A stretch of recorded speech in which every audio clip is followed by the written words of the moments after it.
नीचे की ओर झुकते बादलों को चीरती हुई माता सीता की एक करुण पुकार ने पंचवटी के सन्नाटे को झकझोर दिया।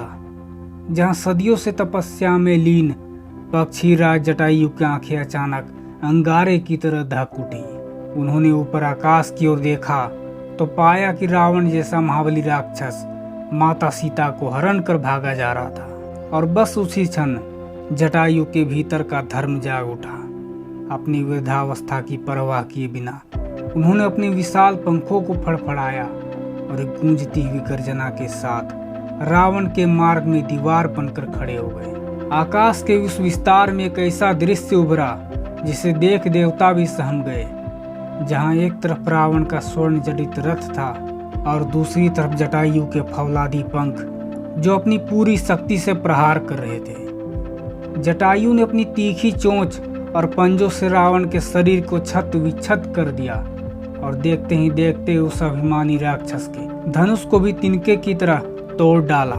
रावण के लिए यह अपमान असहनीय था कि एक पक्षी उसे युद्ध में छका रहा है। इसलिए उसने अपनी मायावी तलवार चंद्रहास निकाली और एक क्रूर वार के साथ जटायु के दोनों पंख शरीर से अलग कर दिए।